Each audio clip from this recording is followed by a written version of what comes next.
You were at the bowl game when we were talking about the possibility of you going to the NFL. We talked about, I don't know if you consider yourself a stepdad or Yeah. is that what you? I mean, is that how you kind of refer? That's kind of basically what I do. You're talking about my girlfriend, right? Yeah. Yeah. He's I treat him like my own son.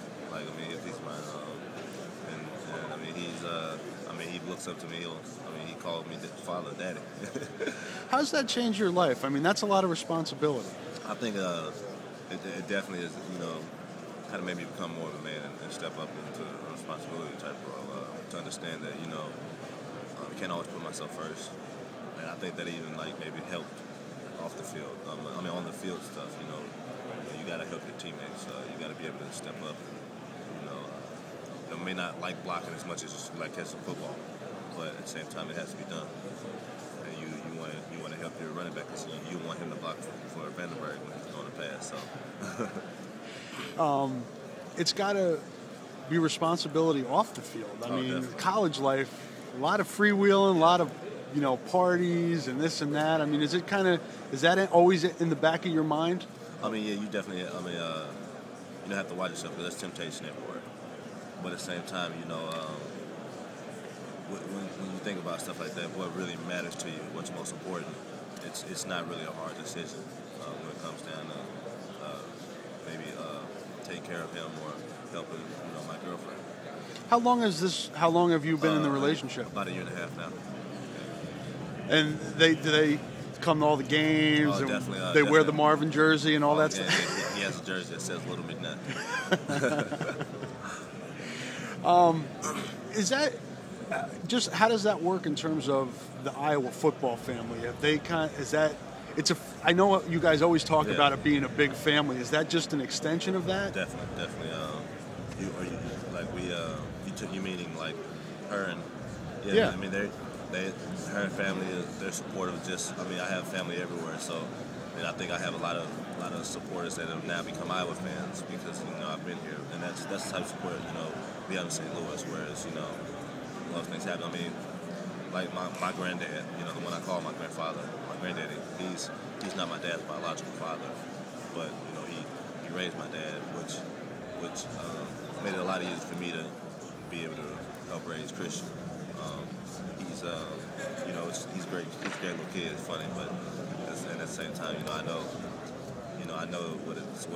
my dad talks about my grandfather. He said he really respects him, and I respect my granddad. He's my granddad. Yeah.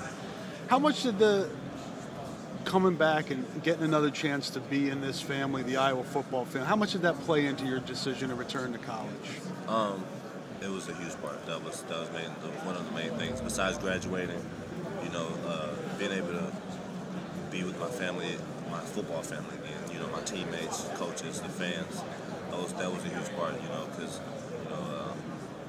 it's a hard thing to leave this family. And to do it, get to do it one more time is a great honor.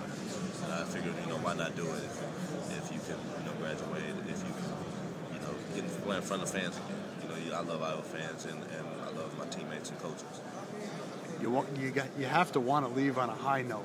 Definitely. So what goes into that this year? How do you guys avoid maybe what happened to you last November? Really just first and foremost, maybe taking away the off the field distractions, as well as being able to execute in the fourth quarter. It's something that we looked back and you saw that we didn't finish as many games as we liked to. And maybe even early in the game, but being able to finish or get good starts is huge. How about for you? I mean, what's this year for you in terms of your role as a leader? And for me, it's mostly about consistency. Whether it be catching the ball, whether it's always running routes hard, whether it's always blocking down the field, it's consistency. And if I can do that, I feel like it'll help improve my part of the game, which in essence helps improve the team. Because one person improves, everybody improves. So. And, with that, people kind of look to me. I've probably played a lot, one of the most out of, people on the team. So you have to, understand that people are looking for you to, see what you're doing, just, to kind of get an example. So. You knew Darrell well. You talked about the off-the-field stuff. Reflecting back on that, did that hit you pretty hard when that all came out and went down? Yeah, I mean, that was did. surreal when I heard the news. It was. You never know, about everybody's personal life. At the same time, you wanna help them, and you wanna figure out what we can do to make it better. So it did. I mean, he's my brother, and I want to see the best for him. But I'm glad that he's moved on, and he has a chance to play at the next level.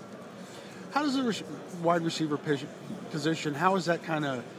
I know it's still you haven't gotten to camp yet, but just this summer, looking at the new guys coming in and the returning guys, where do you feel like you guys are at as a unit?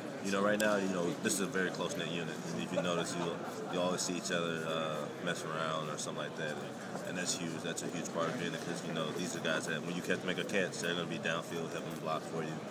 But yeah, you have guys like Cavante, Shumpert, Steven Staggs that have all been pushing themselves and each other to get better, and that's what we need at the position is competition, because that way when game time comes, it's just going to go right over from practice to the game.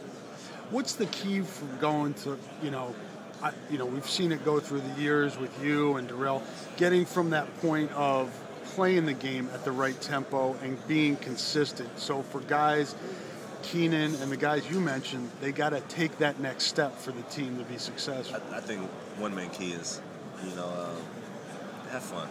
When you're out there, don't let too much stuff get to you.